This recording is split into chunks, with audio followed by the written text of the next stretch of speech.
बिस्मिल्लाहिर्रहमानिर्रहीम अस्सलामुअलैकुम। Welcome to my channel daily cooking. आज हम बनाएंगे आधा किलो मैदे से ज़बरदस्त सी पिज़्ज़ा डो। इसे आप ज़रूर ट्राई कीजिएगा। और अगर आप मेरे चैनल पर नए हैं तो मेरे चैनल को लाइक करें, सब्सक्राइब करें और बेल आइकन प्रेस करना मत भूलें, ताकि हर नई वीडियो आने वाली का नोटिफिकेशन आपको जल्द मिलता रहे। तो बनाना शुरू करते हैं। तो सबसे पहले हम बाउल में डालेंगे 2 खाने के चम्मच चीनी। साथ ही इसके हम डाल देंगे थोड़ा सा नीम गर्म पानी। अब अच्छी तरह से चीनी को हम पानी में मिक्स करेंगे।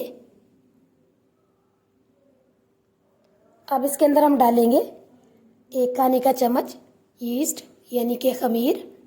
इसे भी अच्छी तरह से मिक्स करेंगे। अब इसे हम 10 मिनट के लिए ऊपर से कवर करेंगे, ताकि जल्दी से खमीर जो है वो एक्टिव हो जाए।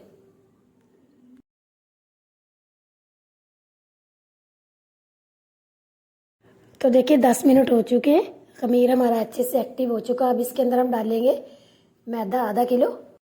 मैदा डालने के बाद इसमें हम डालेंगे खुश्क दूध। खुश्क दूध ऑप्शनल है, अगर आपके पास है तो डाल लें, वरना स्किप कर दें। और अगर आप डालेंगे तो इससे डो बहुत टेस्टी बनेगी। साथ ही इसके हम डाल देंगे आधा चाय का चम्मच नमक। अब अच्छी तरह से इन सारी चीज़ों को मिक्स करेंगे।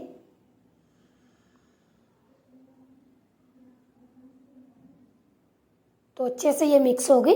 अब इसके अंदर हम थोड़ा थोड़ा पानी डाल के इसको अच्छी तरह से गूंद लेंगे। और पानी हमने एकदम से सारा नहीं डाल देना, थोड़ा थोड़ा करके डाल के गूंदना है, क्योंकि डो ना ही ज़्यादा सख्त होनी चाहिए और ना ही ज़्यादा नरम होनी चाहिए। अब इसे हम काउंटर पे 2 से 3 मिनट के लिए अच्छी तरह से गूंदेंगे। और डो को हमने नीम गर्म पानी से गूंदना है, ठंडे पानी से बिल्कुल भी नहीं गूंदना। अगर हम इसे ठंडे पानी से गूंदेंगे तो डो हमारी बिल्कुल भी राइज नहीं होगी, ख़राब हो जाएगी।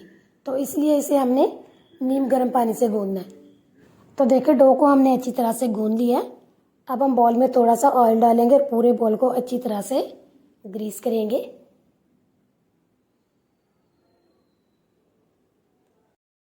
अब हम डो को फिर से वापस इसी बॉल में रखेंगे और डो के ऊपर भी थोड़ा सा ऑयल लगाएंगे और अच्छी तरह से डो को हम ऑयल से ग्रीस करेंगे। और ग्रीस करने के बाद ऊपर से अच्छी तरह से कवर करेंगे और कवर करके 2 से 3 घंटे के लिए इसे हम किचन में ही रहने देंगे, ताकि डो हमारी अच्छी तरह से राइज हो जाए। डो को हमने ठंडी जगह पर नहीं रखना, गर्म जगह पर रखना है। तो अच्छी तरह से हमने इसे ऊपर से कवर कर दिया। अब 2 से 3 घंटे के लिए इसे हम किचन में ही रहने देंगे।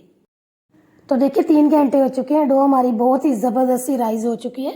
आप देख सकते हैं कि ये कितनी ज़्यादा राइज हुई है। अब इसके अंदर जितनी भी एयर है इसे हम दबाकर अच्छी तरह से निकाल देंगे। अब इसे हम काउंटर पे निकालेंगे और 2 से 3 मिनट के लिए अच्छी तरह से इसे हम गूंदेंगे, ताकि जितनी भी इसके अंदर एयर है और बबल्स है सारे वो ख़त्म हो जाए। तो आप देख सकते हैं कि आधा किलो मैदे से बहुत ही ज़बरदस्त सी हमारी पिज़्ज़ा डो बनकर तैयार हो चुकी है। इसे आप ज़रूर ट्राई कीजिएगा। वीडियो अच्छी लगे तो इसे लाइक करें, शेयर करें, दुआओं में याद रखें। और अगली वीडियो तक के लिए अल्लाह हाफिज़।